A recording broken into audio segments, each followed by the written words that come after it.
pushy broad from the Bronx, New York. Follow her voice, a straight dog is nice. She's a pushy broad from the Bronx, oh yeah.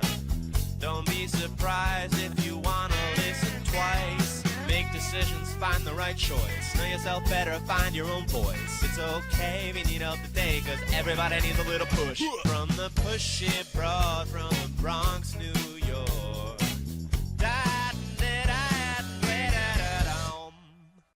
Good morning and welcome, Transformation Talk Network listeners. My name is Ellen Stewart and I am the pushy broad from the Bronx.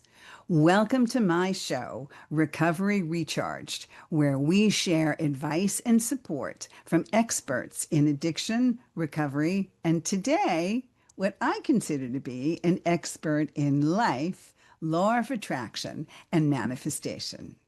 I am so delighted to spend the day before Thanksgiving 2025 with a dear friend of mine. I went back to see when we first started working together, and he was a guest on my show after reading his book, the last Law of Attraction book you'll ever need to read. And that for me and his show with me was February 24th, 2021. Since that time, and up until and including the end of this year, he will be a guest with me 11 times. So I am very privileged to have him in the studio with me today. He's a friend after all of this time, and dare I say, has changed my life for good. Let me tell you a little bit about Andrew Kapp. He's a three-time best-selling author, most prominently known for writing the last Law of Attraction book you'll ever need to read. Remember that title, go to Amazon and pick it up for your favorite person in the world for Christmas. He sold over 150,000 copies across the globe, also bolstered by thousands of five-star Amazon reviews. He made a follow-up book titled Just Feel Good, and now he's going to talk to us, among other things, about a brand new Law of Attraction VIP Academy. I can't wait to tell you more about that. The book continues to grow with more readers every single day. I am a very big fan. The pushy broad from the Bronx is delighted to welcome this morning my dear friend, Andrew Kapp. Good morning, Andrew. How are you? Good morning, Ellen. I'm great. Thank you so much for having me. I can't believe we're going to be 5 years in February here. And I'm just selfishly trying to break a world record for appearances on your show. So thanks for letting me pursue that. You definitely are a frequent flyer of mine. There is no question of that. And I'm delighted to have you back. And everybody out there, please know that he's with me today live on November 26th. He'll be with me again live on December 10th. And then we'll do a replay of that episode the day before Christmas, Christmas Eve day, December 24th. So you're going to have a lot of Andrew Kapp and the Pushy Broad.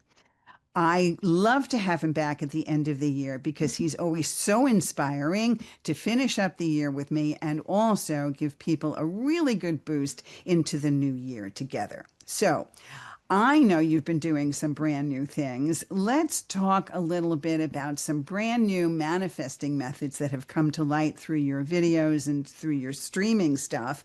And one of them in particular really attracted me. Tell me about the 3 of Me method. Yeah, well, thank you for, I guess, paying me the compliment of saying that I add inspiration to the end of the year. The 3 of Me method is really one of those things where on paper, it may seem profound or it may seem just like another method. But when people put themselves through the experience of it, it's oftentimes something that takes things to a new level because it's been designed to help you have a new appreciation for a prior version of yourself, which through that appreciation actually automatically helps you have a profound appreciation for your current self that we most often don't give ourselves the kind of credit we deserve for all the things that we're trying to do to improve our lives. Okay, so this is very interesting. So you talk about an appreciation for our former selves. Mhm. In recovery, one of the things we learn is to focus on today, but of course, we worry about the shame and guilt that we have carried with us in previous enterprises. So to be able to have an appreciation for ourselves in the past is very important to someone in early recovery. So why don't you talk to us a little bit about whether or not there are any restrictions in this method, and then maybe go into the method itself? Absolutely. And there's one, I guess, important restriction with this one is people on their morning drive, you don't want to, I'm not going to guide you through it because this is one of those don't operate heavy machinery type of deals. Again, because you're really going to be well, closing your eyes in most situations, of course, and really entering a deeper experience of this. So you want to pick a time and place where you have space to do this, and it only takes a few minutes. It's not like you need to devote a half hour, although you might end up wanting to, depending on how you go with this. But 5 minutes is enough. So the one restriction is be responsible, don't operate heavy machinery. With that in mind, the steps, and these are very easy to remember. So it's not like you even have to pull over and write this down. The steps are simple. You're going to want to close your eyes and you're going to want to visualize an earlier version of yourself who may have been struggling with more, who may not have as much as you have now, someone who they just haven't gone to the point of maturity or the point of progress that you are right now, however you judge that level to be. And you want to see yourself like literally putting your hands, one hand or both, on their shoulders and appreciating them for everything that they're going through so that you can be you today. Everything they're suffering through, but also every way in which they are trying to be a better person, trying to reach for a better station in life, trying to enhance who they are and level up. And as you put your hands on their shoulders from a very almost like paternal standpoint, a big brother, big sister type of situation, just have appreciation, literally thank that person. Tell that person what you're going through right now, it's going to be okay. And thanks to you making the efforts that you're making, I get to have a better life today. So thank you. And as you go through that process, to the best of your ability, feel a hand on your shoulder, the hand of your future self, who's thanking you for everything you're doing today for them, so that they can be at an even higher station in life. They can be even further in their recovery. They can be a deeper, higher master of themselves and of the life around them. And it's probably self-explanatory at this point, but the love that you feel and the appreciation you feel for that older self, you could suddenly feel a bit of a transference of that love and appreciation for your current self coming from the future, because now you kind of know what it feels like to appreciate who you are in this moment, which I believe, and in my own past experience, will enable you to take it to an even higher level and have more patience and grace and kindness for yourself as you continue on your path. This is such a profound manifesting step that I really wanted to call the attention to this particular step, because you have talked about this rather new approach, even though you have, I don't know, hundreds of approaches. But what really struck me about this one is that it can, in many, many ways, be applied to struggling in recovery, struggling in active addiction, struggling by the fact that you never think you're going to get out of it. You never think you're going to get past it. You never think you're going to get to the point where you can be clean and sober, to the point where you're in early recovery. And then you realize that you can do this one day at a time. And no matter what you went through, you are out the other side feeling better. And all of the things you never thought you could do or never thought you could get to, you were actually doing today, which gives you great hope for the future. In recovery, we look towards hope, and this is a very hopeful manifestation step. And I really appreciate every single point of this. I would just add one thing.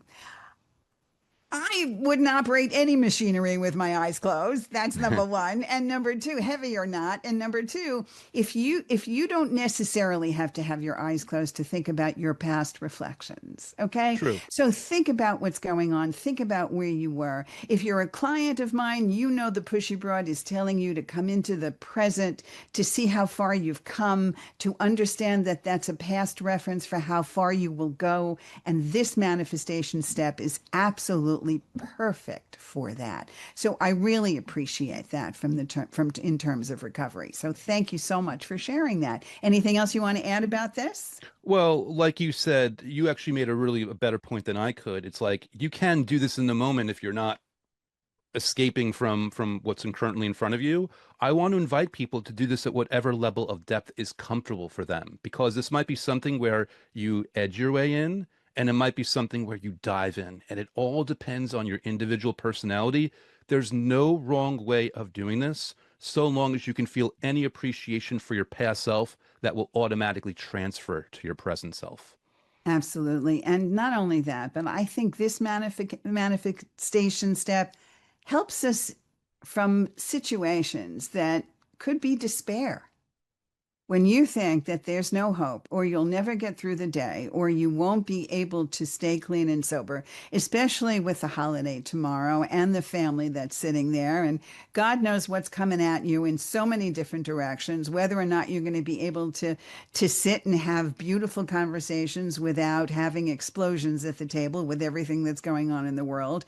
I need you to think about Andrew's manifestation step, how far you've come, how joyful and hopeful it is now, and how much exuberance and enthusiasm you have for the future. So this is a perfect pre-Thanksgiving manifestation. Thank you, Andrew. I really appreciate it. Yeah, I'm so glad you like it. All right. Now, this really intrigued me. This second part here really, really intrigued me. The math of manifestation. I need you to explain this in a way that will get some of these people who are a little skeptical about manifestations to be converts. So go ahead and tell us what you mean. Yeah, well, when we talk about manifestation and we talk about law of attraction, there is an airy-fairy quality, for lack of a better term, where some people, it might not click or resonate with them because there's this lack of reality. They haven't seen the result yet. To be told that thoughts and energy change things, some people it clicks and other people it doesn't resonate. So I love when science can kind of back things up and give us a level of practical reality to lean on. And over the years, I've done more research and more reading and more watching than probably most people in this regard. And I've come across all different studies where they would hook electrodes or whatever measurements instruments up to people's minds, and they would measure their thoughts when they're thinking positively versus where they're thinking negatively. And I don't have a definitive final number because these different results went in all these different directions, but all of them indicated that positive thoughts were more powerful than negative ones. And I'm not talking about like one or two times as powerful. Some would say 100 times as powerful. Some would say hundreds of times. Some would say thousands of times. By that rationale, let's be conservative.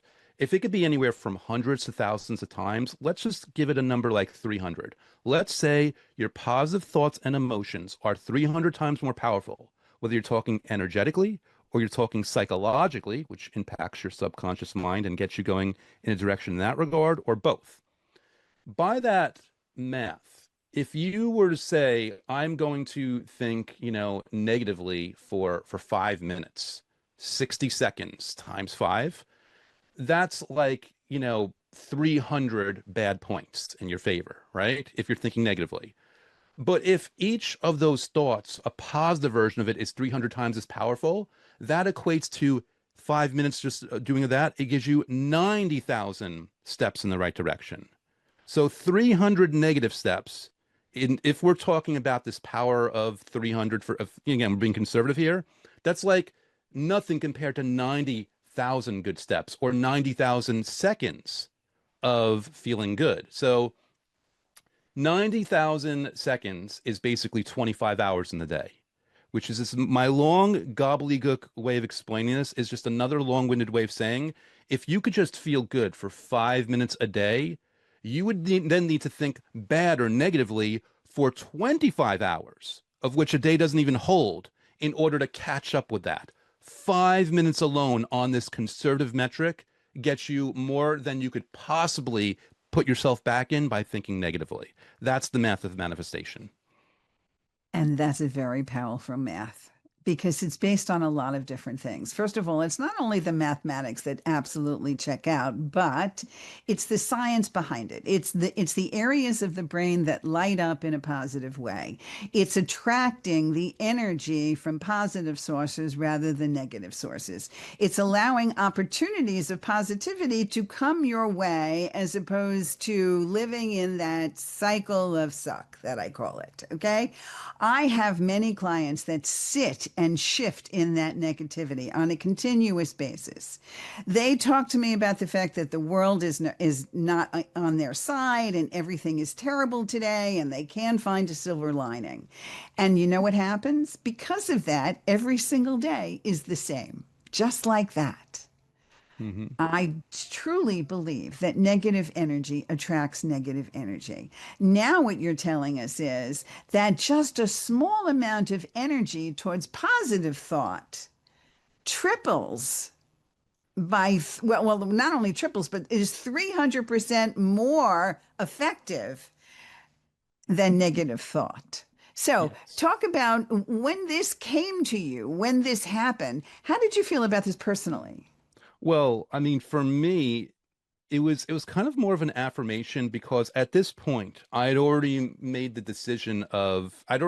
discovery that 5 minutes a day of feeling good, not over 1 or 2 days, but you go 7 days, you go 14 days, you go 21 days, over a reasonably long timeline, that shifts things. So this to me was the scientific backing that I needed to help me in explaining it to people for those that might not have the patience or the trust to just give themselves 5 minutes a day. And quick PS on my 11 prior appearances, I've probably said this already.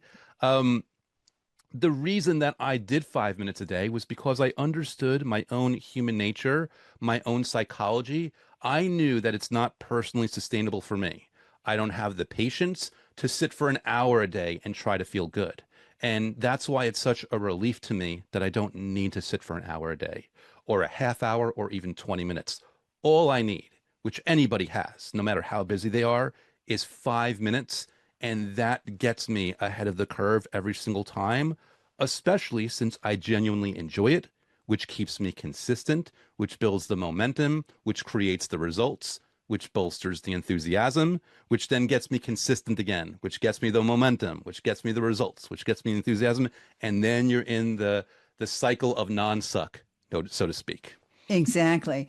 You know, one of the things that attracted me to your book back in 2021 was the fact that you constantly emphasize that if it's not fun, you're not going to do it. And it doesn't take a long time to do. And that was your biggest attraction. And I think many people stay with you because you still represent kind of a light and airy approach that is really simple. It can be done anywhere. It's 5 minutes of your time. But the most important thing is because it is so easy and simple, it still requires frequency Hmm. every single day. You can't decide that in the middle you're going to do this for 2 weeks and then if nothing happens that it didn't work, right? Right. Or if something doesn't go your way that it doesn't work and then you stop and then you come back to it 2 or 3 months later. I'm sure you get a lot of comments from readers concerning that. How do you answer them? Well, there's a lot of ways of looking at that. I mean, so this one's is a bit of a tough pill to swallow, but I really honestly feel this way. You go 2 weeks and nothing quote unquote happens. How do you know that you didn't steer clear of some negative things that would have otherwise happened to you? Like what? Um, getting getting a bad job review, getting a relative calling you and screaming like some kind of negative experience that might have otherwise happened. Like, do you look around and you keep score and you say, "Where's my stuff?" without even saying, "Huh, I noticed these past 2 weeks, they haven't been amazing, but they also they haven't been bad." And people don't really go down that direction. But the other thing I tell people is, let's pretend I'm either lying or I'm deluded about this stuff. If I were just 5 minutes a day, taking a break away from whatever stress you're feeling, whatever your troubles are, your worries, your burdens, just giving yourself the break of 5 minutes is in and of itself a win. How is that not a good thing, just to get away from the minutia and the nonsense, to just breathe and be okay for those 5 minutes? Give yourself the opportunity and the permission just to smile, to think on things in your life that you have to be grateful for, which we all do no matter what's going on in our lives.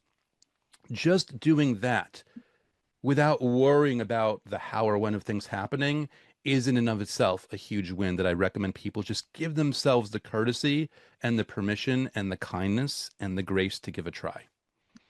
That's another thing that you bring up in your book many, many times in both books. The last law of attraction book you'll ever need to read. I'm here with Andrew Kapp, my friend and a wonderful author, and also the book Just Feel Good. They're on Amazon right now. This is the time to buy these books for sure. I also want you to know that we're going to do some great coaching going forward since you have not worked. If you haven't worked with the Pushy Broad yet, please go to pushybroadfromthebronx.com. I am taking on new clients for the year in 2026. Come join me. It will be an adventure, I can assure you. One of the things that I found very helpful in this book was your manifestations that constantly tell us not to look at a specific outcome of things. That's very hard for people to do because they'll turn around and say, I really want this job, or I really want this person to fall in love with me, and blah, blah, blah, and all of that stuff. So talk to us a little bit more in detail of how the best manifestations come to pass without looking at as a specific outcome.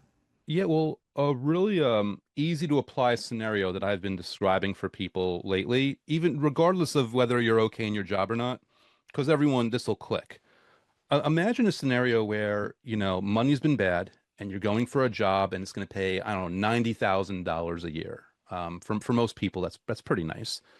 And you get in and you do the interview and it goes amazing. And you're like, I've got this. Finally, something's turning around for me.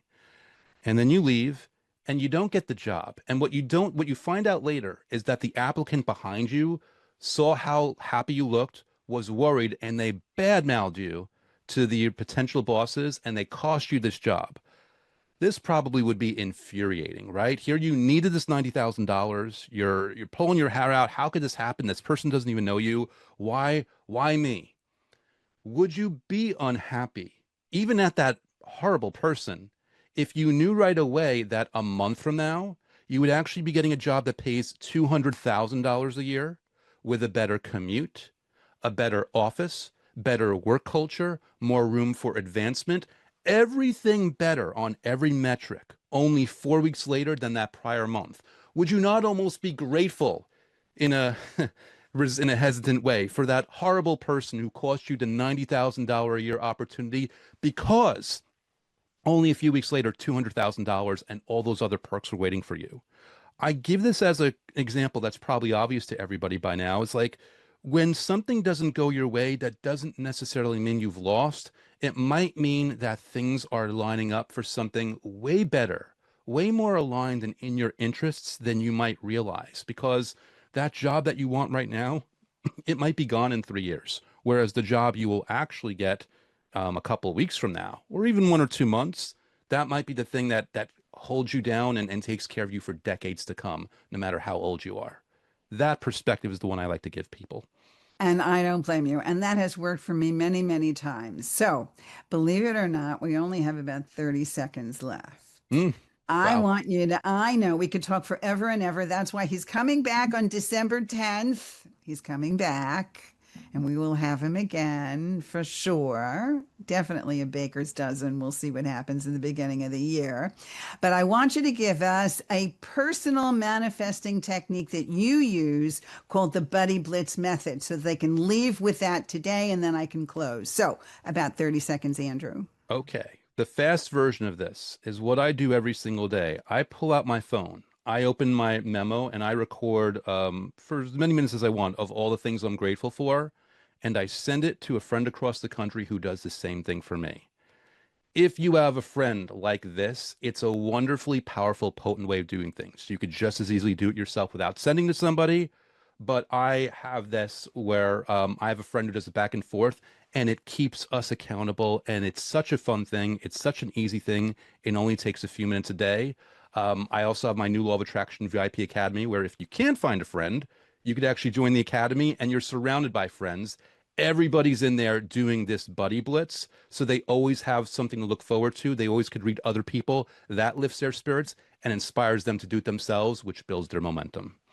Andrew Kapp, K-A-P, andrewkapp.com. Go find all of his stuff. Go pick up his books. He's coming back December 10th. The Pushy Broad from the Bronx says, thank you so much for listening, and we'll see you next time.